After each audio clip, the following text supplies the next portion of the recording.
newsroom sa buong Pilipinas. Ito ang Radyo Pilipinas News Update.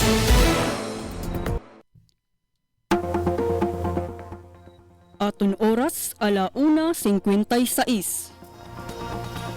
Maupay nga kulok, adi an aton mga balita sa yana na pangurason. Una nga blumas san SPPO, pamatian ta ang detalye sa report matikang kang Joyce Claire King. Radyo Pilipinas Report. Ang mga personay sa Samar Police Provincial Office nga pinamunuan ni Police Arwin M. Tadio, Provincial Director, nagkatigom para san erasyahan nga Blue Mass san tuig. Gimbuhat ini sa SPPO Multipurpose Hall, Camp Lukbam, Barangay Maulong, Katbalugan City, Samar. Gin-ofisyado ang banal nga misa ni Father Arniel T. Godden, Division Champlains and 18th Infantry Division, Philippine Army. Ang SPPO personnel nagkadianay para mag-ampo singgiya ng blessing sa pagtikang santuig. Ang aktibidad naglalakip pagdakerta san espiritual nga kalubagan sa mga pulis, nga kabahin san era paghimo sinusa nga PNP nga may Dios ug serbisyo sa komunidad. Nagimpahayag ini san PNP core value nga maka-Dios, nga nagpapaalalahan sa mga pulis nga era serbisyo may giya sa pag-ampo, integridad ug tinuod nga serbisyo sa katawhan. Para sa Radyo Pilipinas, ini si Joyce Claire King, Work Immersion Student sa Calbayog City National High School, nagbabalita. Para naman sa ikaduha nga report, duha nga lalaki na samadan sa aksidente sa sakayan sa Maharlika Highway, Santa Margarita, Samar.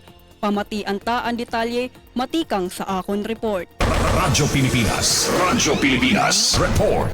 Nagresponde ang EMS sa Santa Margarita Fire Station ubos ang pagdumaran ni SFO4 Erwin N. Dominguez sa usa nga aksidente sa sakyanan Maharlika Highway, Barangay Ilo, Santa Margarita, Samar. Pag-abot sa lugar, duha nga lalaki ang ira nakita na nasamadan. Ang usa 31 anyos na tindog pero disoriented. May ada samad ngan deformity sa likod san ulo. Ang ikaduha 27 anyos na lingkod may ada samad sa baba ngan deformity sa tuon na tuhod. Nga nagreklamo na makasug na sakit. Ginbuhat san EMS ang una na pag-ataman, ginpugnan ang pagdugo ngan ginmonitor ang vital sign, gindara ang duha nga pasyente ngadto sa Calbayog District Hospital para sa dugang nga pag-ataman medical.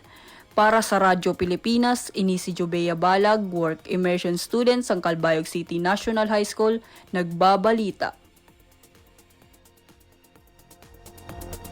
Ini ang kabugusan san aton balita para sa yana na pangurason. Padayon gihapon kamo na mamati sa DYOG, Radyo Pilipinas, Radyo Publiko, Calbayog para sa News Update. Masusunod na ang programa ni Juan Trabajo, kaupod si Jaime Quinto. Ako si Jubea Balag para sa Radyo Pilipinas, Radyo Publiko. Mula sa pinakamalawak na newsroom sa buong Pilipinas, ito ang Radyo Pilipinas News